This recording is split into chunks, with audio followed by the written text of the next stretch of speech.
fit afternoon. Figure I'd get moving. Probably let out folks a little early because I know the cafeteria gets a little wild down there. Make sure that we have time for lunch. One of my favorite things about types of conferences like this is the hallway conversations, meeting people at lunch. So I want to make sure folks have a lot of time with that. I'm also, with conferences like this, not a big fan of eyes forward presentations where lots of people are sitting here looking at me and I'm giving a presentation. I'm a big fan of collaboration and chatting and hearing from folks, and I think we learn more that way from just one person kind of talking about things. So today we're going to talk about selling Drupal Canvas, winning in a visual world. Going to talk a little bit about Canvas and some visual designers inside of other content management systems. We're going to talk a lot about AI, and then kind of going into just general selling and how to sell Drupal and how to sell yourself and that. So my name is Jeff McWhirter. I'm the COO at GravityWorks. I founded GravityWorks 17 years ago and grew to about 25 people, went through an acquisition to Michigan Farm Bureau, so I have experience with acquisitions. I'm still on board running the team and building the team and growing the team. In the 17 years of GravityWorks, we, like many entrepreneurs and many consulting companies, have run the gambit of who we have worked with as clients.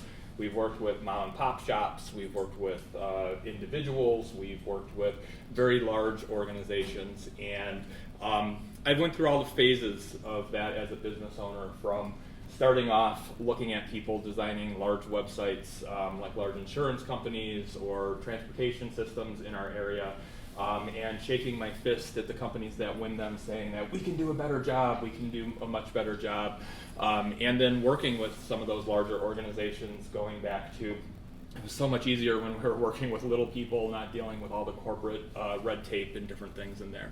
So a lot of that's going to come through in the talk and chat a little bit about that as well. But before we fully get kicked off, what interested you about the talk? Why are you here? What do you want to learn? And make sure we can learn from each other. Anybody have any thoughts on what interests you? Why you're here? So, as one of the maintainers of Canvas, just to see how it's going and see what we can do as well. Sure. Awesome. I'm a skeptic of Canvas because I haven't seen it much. I want to know what it looks like. Okay. I'm hoping there might be little bits in here that's not just this looks great in the demo, but like the experience when configuring it, when making pages with it. Got it. I, did my first try of for a quick little site, like a micro client, with like a few hours. I'm like, all right, give this a try. Got it. And yeah, maybe some rough edges. Okay. So the first three things are about Canvas, and yes, we're talking about Canvas, but I'm not going to go into depth about Canvas and configuring Canvas. I think I have like one screenshot of Canvas inside of here. This is more about how you're communicating with clients, how you're selling it to clients. So if that's what you guys were expecting, I won't be offended if you leave. The law of 2 feet, right? If you're not getting something out of it, definitely feel free to move, but definitely there. Anybody else? Any entrepreneurs in here? Folks that run your own business? Okay, yeah. How's sales go? Do you like sales? No. No? Yeah, sales are tough. So yeah, this may help a lot. Okay, good. All right. Well, let's hop in and talk a little bit about how the market has changed over the last couple years, and how I see this and how a lot of digital agencies see how we sell websites, how we develop websites.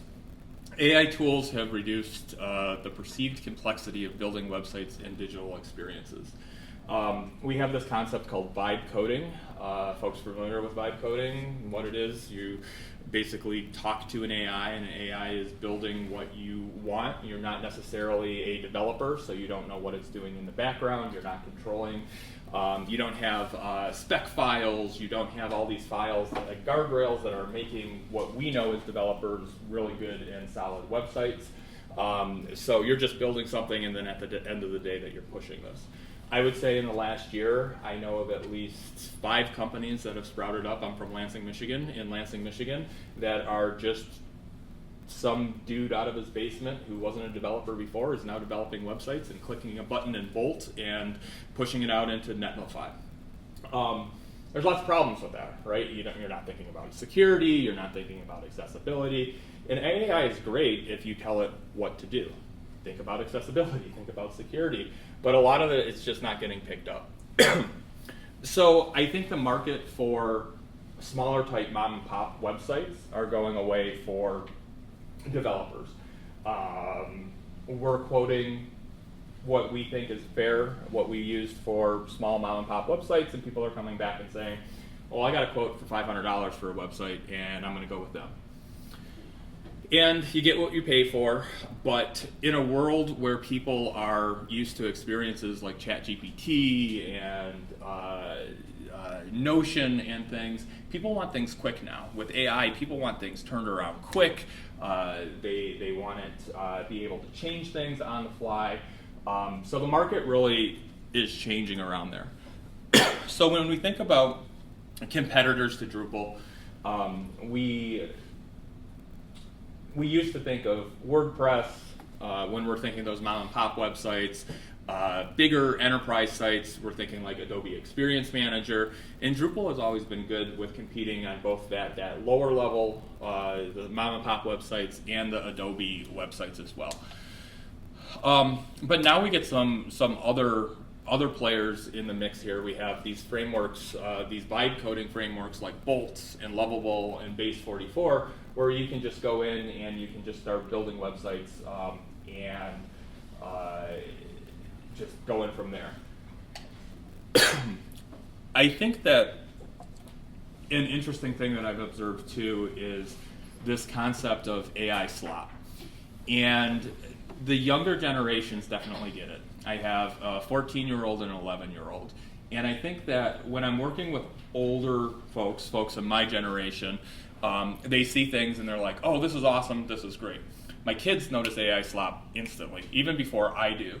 And that's the term they use, Dad, that's AI slop, that's garbage, I don't trust that brand anymore. And that's what the younger generation is saying, is they don't trust that brand. And I think that's important when we're using AI, when others are using AI, building these things with Bolt and Base 44, they're building these things, they're not understanding, they look great to you, but they're not realizing that they're losing that trust. For years, we've also had to battle folks like Wix and Squarespace that have had visual designers inside of there. WordPress, we have visual designers as third-party plugins like Elementor, but we also get Gutenberg inside of WordPress, just like we do Drupal, be able to do some cool things. So I challenge you and really say that the real competition that we have isn't selling a CMS. It's not selling WordPress. It's not selling Drupal. It's not selling a vibe coding platform. What you're trying to sell is speed, simplicity, and confidence. We've experimented a lot in our proposals where we don't even talk about a content management system. We talk about building a website that's going to be great, it's going to be awesome, and sometimes people ask, what are you going to build it in? Sometimes people don't ask what we're going to build it in. What we defaulted to is we defaulted to putting in, we do build our websites in Drupal, and we put a big long thing about our expertise and stuff because it goes back to the confidence that you're working with a team that's using a platform that they know and they trust. That gets us in trouble, and I would say, again, talking about generations, I think a lot of the folks that are coming out of college right now have experience with WordPress. So we're getting a lot of younger folks in marketing companies coming back and saying, I don't know what this Drupal thing is. I know WordPress, and WordPress is awesome. WordPress is great. It got me what I needed. It was quick to use. And we're then having to justify Drupal. And I would say in most situations where we can get the client to do a demo, like when a client comes to us and says, well, we really want WordPress, or what do you think about WordPress? What we do is come back and say, well, we're kind of platform agnostic. We can build a site in WordPress. We like Drupal, and here's the reasons that we like Drupal. Why don't you let us do a demo? And we'll show you how we do it in Drupal, and we'll show you how we do it in WordPress. And we bring it up, and we do the demo. And historically, most of the demos have been not in Canvas. And we bring it up, and we're good. We show visual designers inside of WordPress. And people understand that Drupal is great about maintaining content, and a lot of times we'll get people come back and say, I'm not going to maintain my content very often, so that visual designer looks really nice. I kind of want to use that because I'm just a one and done person. I update this one time a year, and I'm over. So historically with Drupal, demos started off with showing your content page. Come in here, we talk about content types, and we talk about all these strong things about Drupal, which make it great for building pages, building sites, governance, and just making it easy to maintain your content. We show, here's a people page. You know, when you hire somebody new, we talk about turnover, and when you hire somebody new, you just add a new content type, or add a new people content type, and you fill in these templates, and then it's there, and it's awesome, and you don't have to know HTML and CSS. It just formats it, and it's awesome, and it's great. Where the reverse is, competitors are showing these drag and drop interfaces where, yeah, sure, we can add person, you add the fields, and you just drag the person over, and there you go, and that's what it looks like. Visual designers win in those situations.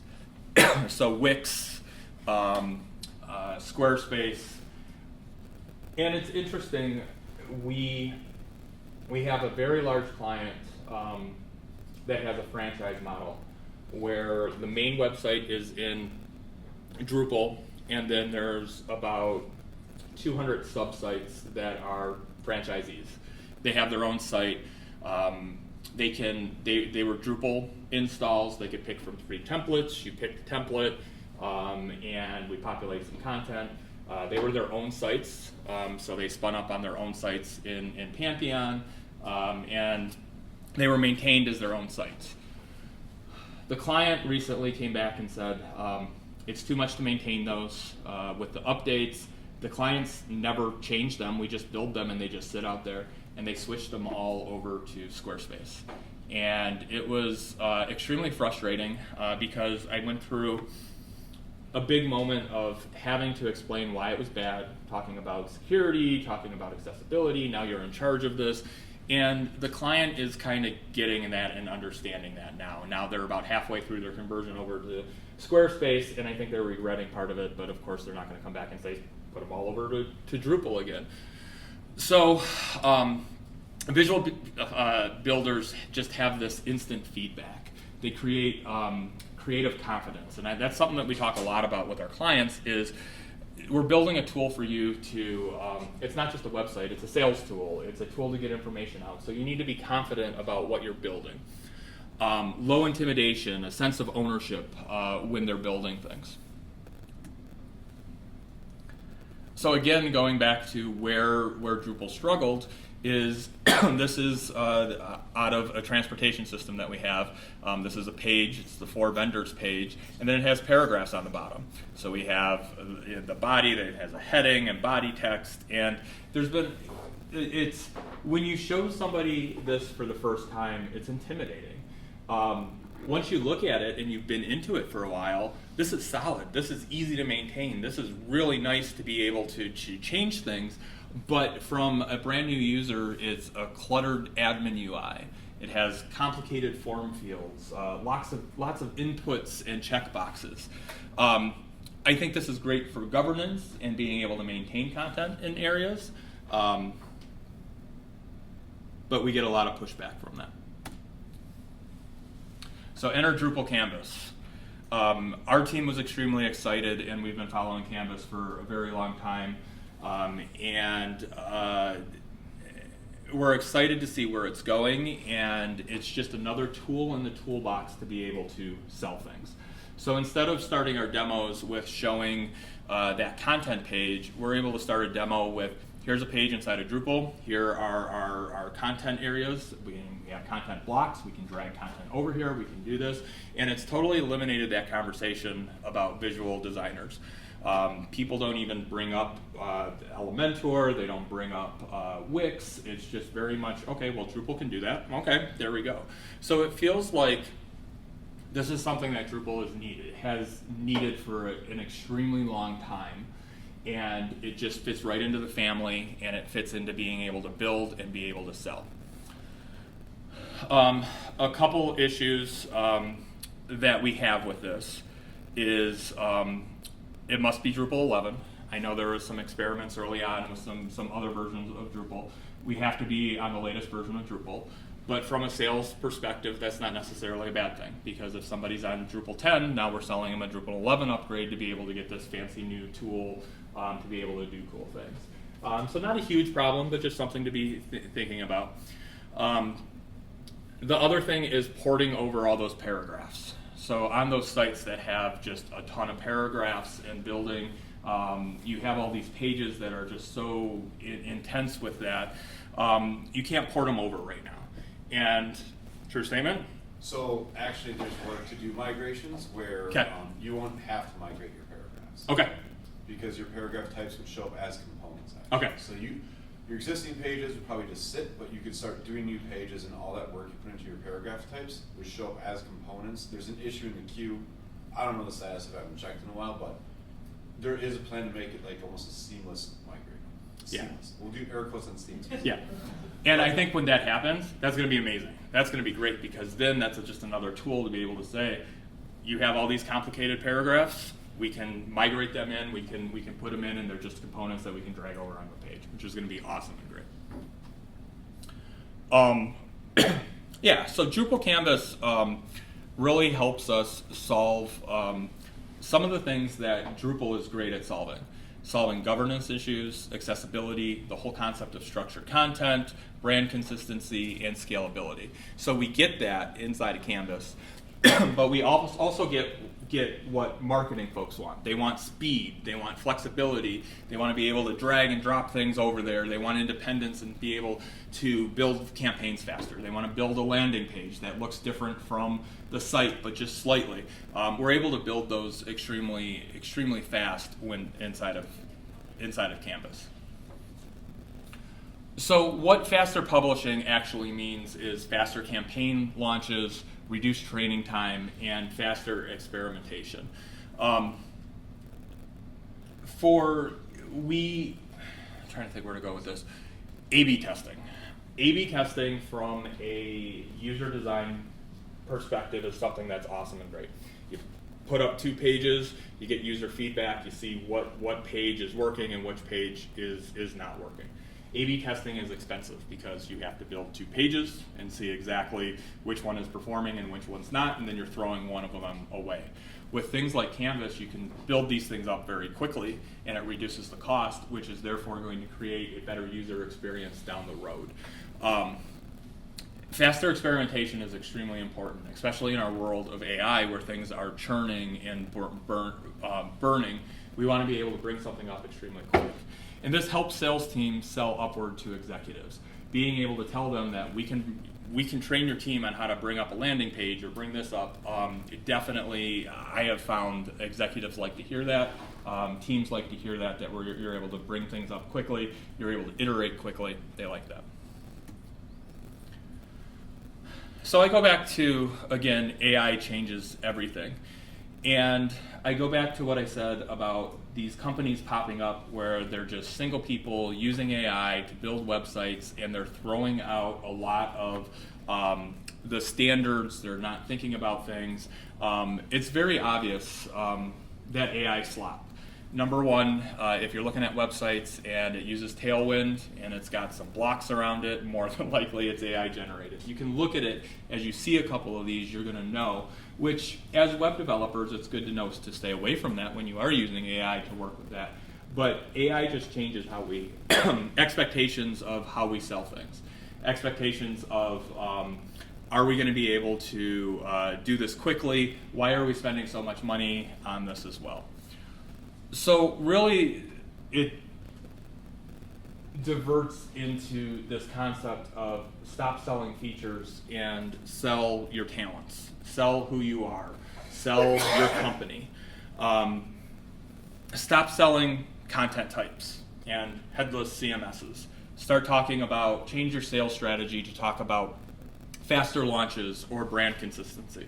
Instead of saying headless content management systems, say things, reduced bottlenecks. By doing this, it's going to load faster. We're going to be able to change the UI faster. We're going to be able to scale up better because of this, because it's not fully coupled. When you change this tone and you start thinking about not selling the features of the content management system, you stop getting people saying, well, I want WordPress because of this. Well, do you want faster launches? Do you want scalability, governance?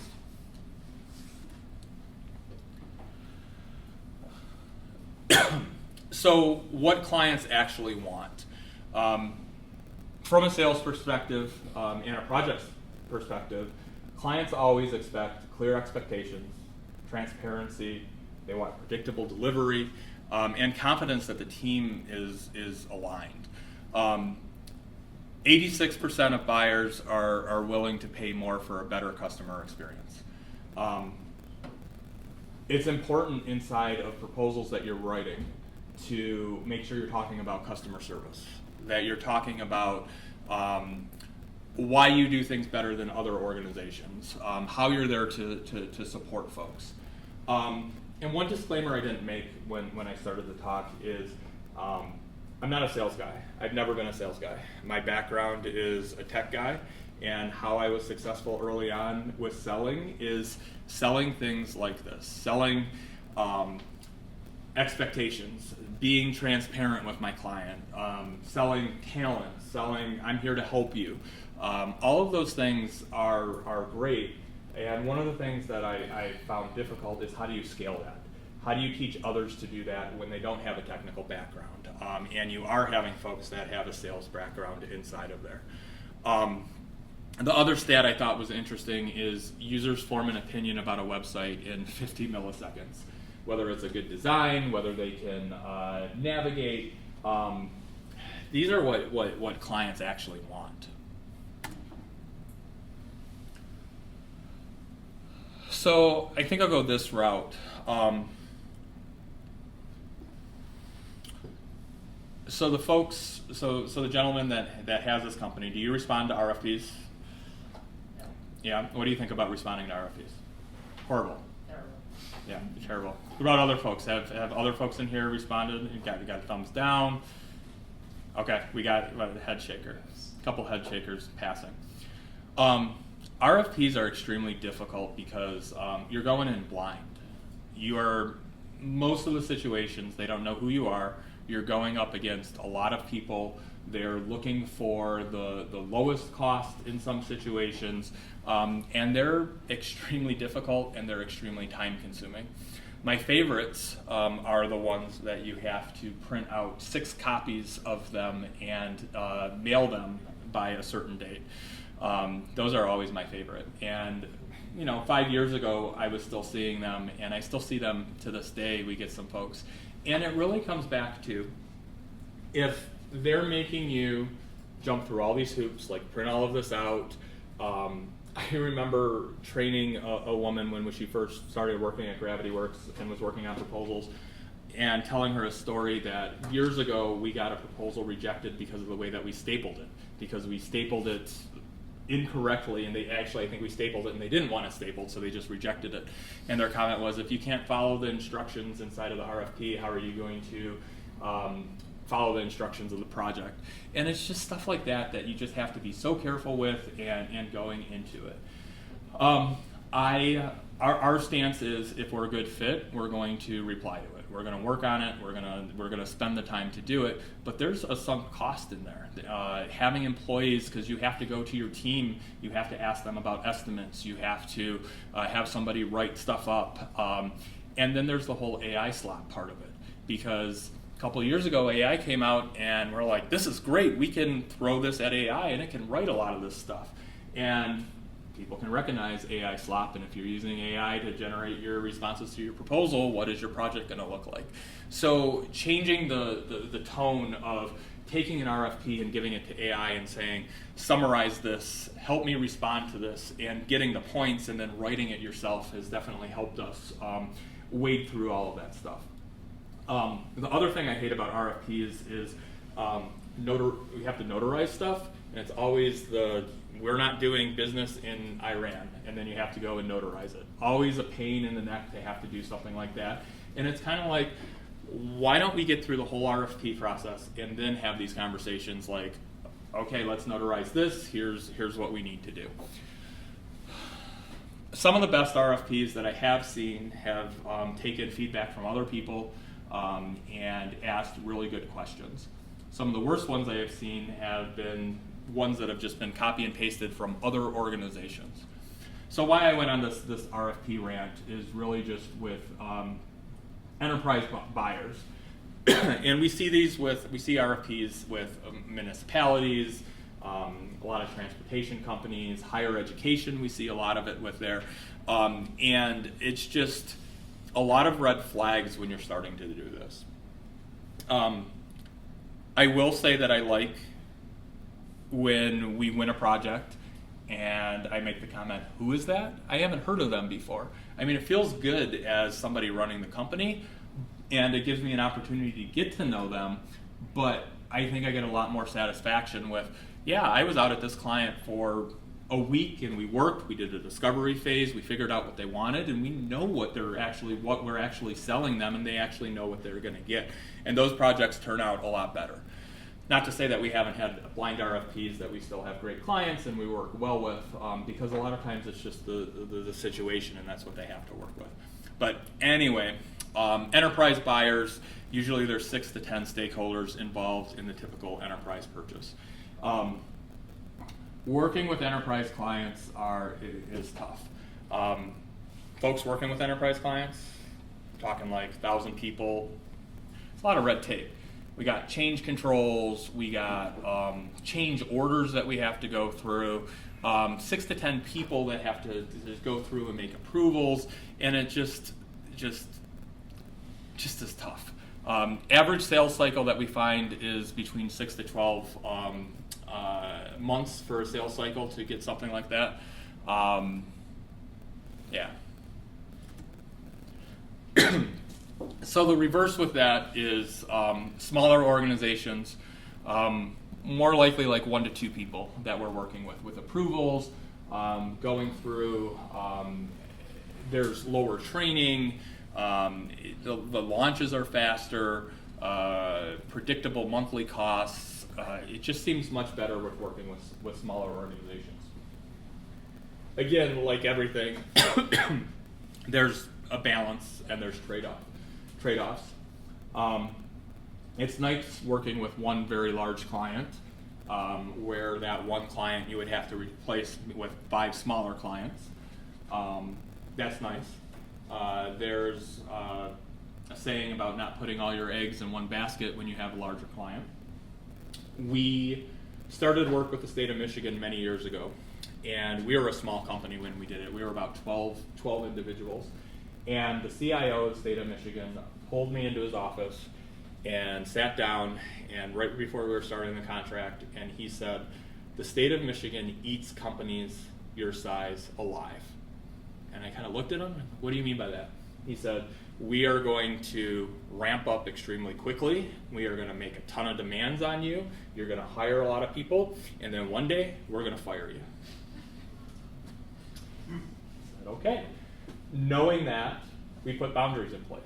We were very careful about what the revenue that project brought in, and when they did eventually fire us, exactly like they said they were going to do, we had an exit plan, and we had other projects where they weren't sitting on the bench, and we were ready for that. Having a conversation going into that is probably not the best way to start off a relationship, but you know what? He was honest, and it took 6 years before it happened, but we were ready for it. It was always in the back of my head that would happen. I go back and forth. We did a blind RFP, this is before COVID, for the Golden Globes. and we were down to 2 people, us and another company in California, the other company was. And they ended up selecting the other company because they were like 6 miles away. They were in LA, they could drive 6 miles away. Now, in this world, everything is remote, and I don't think that would be the case. But learning about it, during the night of the Golden Globes, they required developers to be at the Golden Globes on staff to help out if something happened. You know, that sounds really cool, going to the Golden Globes. No, you're not going to Golden Globes. You're sitting there working and not being able to participate, and you're literally just sitting there in case something happens. You can do that at home, right? There's no reason to do that. It seems like every large client, there's some sort of drawback. And like I said in the beginning, when I first started out, it was very much, we can do better. We're going to work on this big client. Having bigger clients make a name for our agency. And I definitely don't agree with that now. I agree that we get more fulfillment working with the smaller organizations. We are able to help more people. The smaller organizations are more in line with our company values. We work with folks that are nonprofits. We help folks that aren't just earning money, they're helping people. Whereas the bigger organizations are very tight with budgets, and yes, it's a lot of money, but there's a lot of red tape with working with them. So this is another one, as we're thinking about that RFP process and how other people are perceiving Drupal. So we FOIA, Freedom of Information Act, when we do these RFPs. we ask for other people's proposals, just about on everyone, and we read through it. And people have things in their proposals to combat folks like us who are pitching Drupal, that Drupal is a complex open source framework, there's unpredictable costs, there's too many third-party modules, there's long timelines, risky upgrades and maintenance. And these are folks that are using Extron and Adobe Experience Manager, Sitecore, where the amount of a license is the amount of the entire project that we charge. So example of that, Sitecore, we worked with an organization and they were paying $124,000 a year for their Sitecore licenses. And we redid the website for like $60,000, and they're like, "Are you kidding?" I'm like, "Yeah, we can do this. We can." Now you take all that money and you put it into consulting, and you make the site better. Ectron, Adobe Experience Manager isn't giving you anything that these other systems can't, whether it's Drupal or even WordPress. But we in the Drupal community know that all of those things are not true. Drupal is trusted, it's proven, it's enterprise ready. We've heard these things going to Drupal conferences about 1.5 million websites, thousands of organizations, countries, all this sort of stuff. We know all of this information. And if you're not familiar about this, there is a agency marketing pitch deck, and then there's the marketplace initiative inside of Drupal that gives all of these great stats. It's on Drupal.org. I have my slides, I have links inside of this. But it gives you all of this information to help put into your proposal. So when you are selling Drupal, when you are talking to folks, you can say that Drupal has 51% growth year over year, that we're growing as a platform. We have a lot of users inside of there. And this is an open source initiative like all Drupal initiatives. There's lots of great information. There's all kinds of case studies inside of there. And especially the case studies are great for smaller organizations that are just starting out. You might not have a full portfolio flushed out. Never take credit for other people's work, but you're able to put some really cool, impressive things in there that run on Drupal.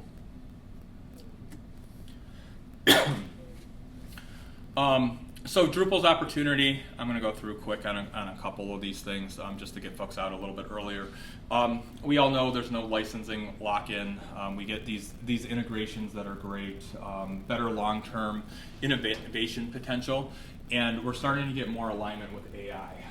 We're starting to be able to have tools instead of AI with Canvas, with other things to build pages rapidly, to do things like alt text, to help content folks build their content using AI.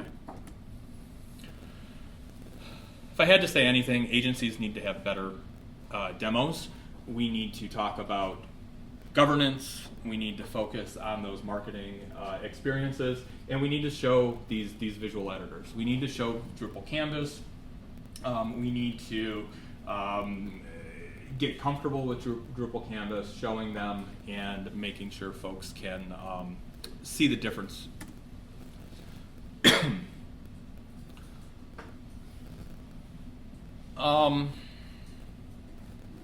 One thing that I see in a lot of other people's proposals, there's not a really good discovery plan. When I'm reading through other people's proposals, doing the Freedom of Information Act, they really talk about platform first. We're going to build this in WordPress, and this is why. We're going to build this in Drupal, and this is why.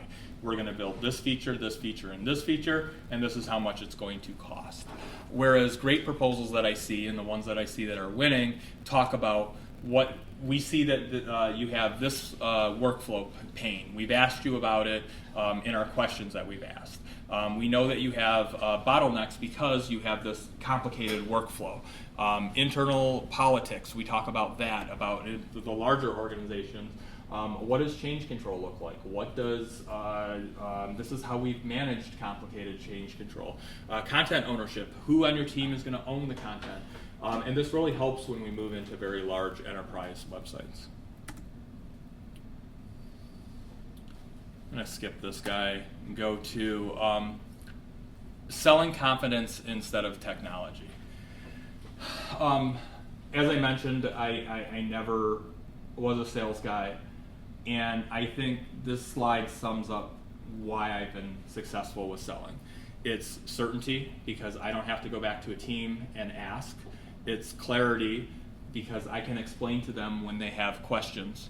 It's trust, making people trust that I know what I'm talking about, and reduced risk. How are we going to help you? How are we going to build this?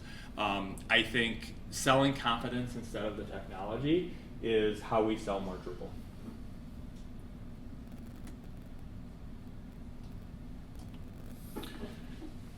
The other thing we talk a lot about now that we have sales folks at Gravity Works, we talk about sales are emotional. Even me up here shaking my fist at some of those companies, they're very emotional. We developed Capital Area Transit Authority in Lansing. They're the bus transportation system in Lansing. This is a fun story.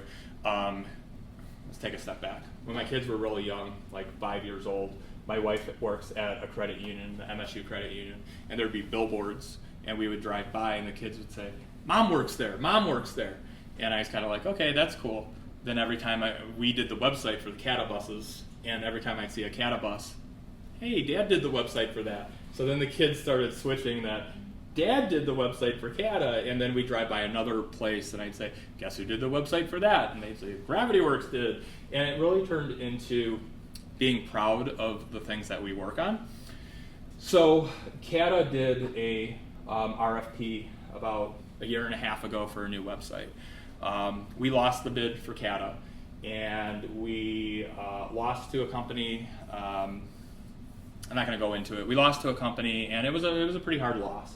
And now every time I see the CATA bus, it's emotional. I shake my fist at it. I don't yell at it. I shake my fist at it. And my kids are like, Dad, you did the, and they're 14 is my oldest now. Dad, you did the website. And now Dad doesn't do the website for it anymore. And here's the reasons why Dad doesn't do the websites anymore. So in sales, we really try not to be emotional, but there is this emotional aspect of it.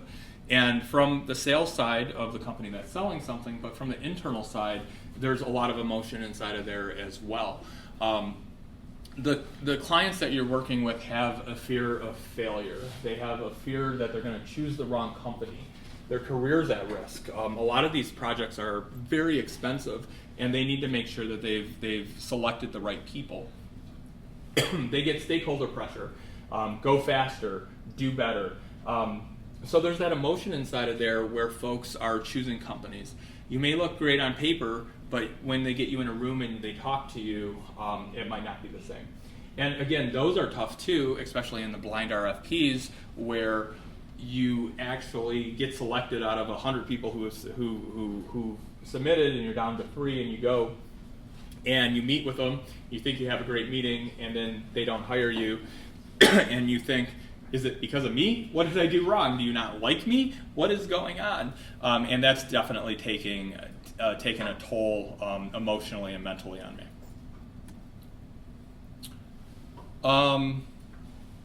These will be available in the slides, just talking a little bit about governance as a feature. This is something that we do a lot with combating AI. AI doesn't help you with governance unless you have specific rules and stuff in place.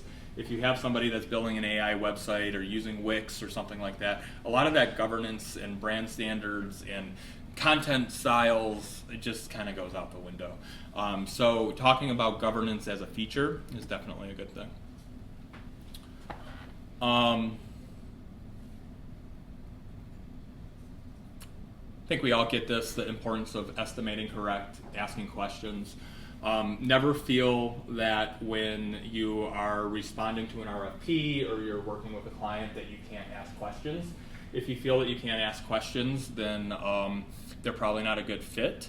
I always say this about interviewing employees. Like when we're interviewing employees, I always say that it's not just us interviewing them, they're interviewing us. So put on the best, your best self forward as you're interviewing employees.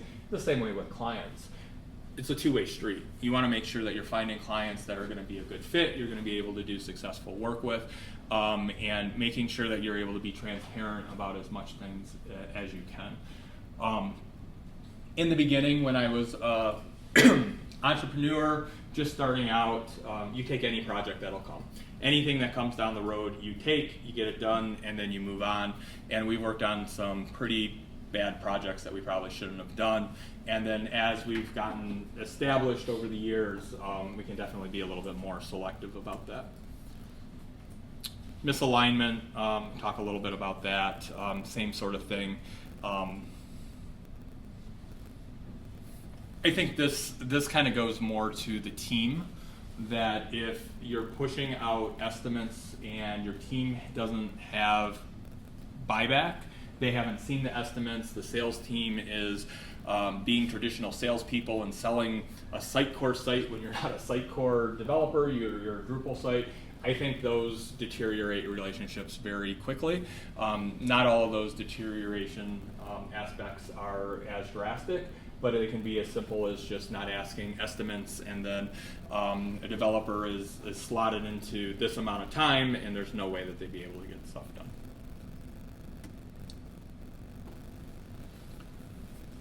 These are some questions I like to use. The very end, do you have any questions for us? A lot of times we ask, how do you define success? But these go in a little bit more inside of there. How scalable is your current platform? Have you thought about if you put something out on Black Friday, a sale, and is your site going to handle it? What parts of the user journey matter most? It gets people thinking a little bit more than just what does success matter? What does success look like to you? So the last slide, winning isn't just signing the contract. There's a lot of aspects in here. Poor handoffs create poor projects.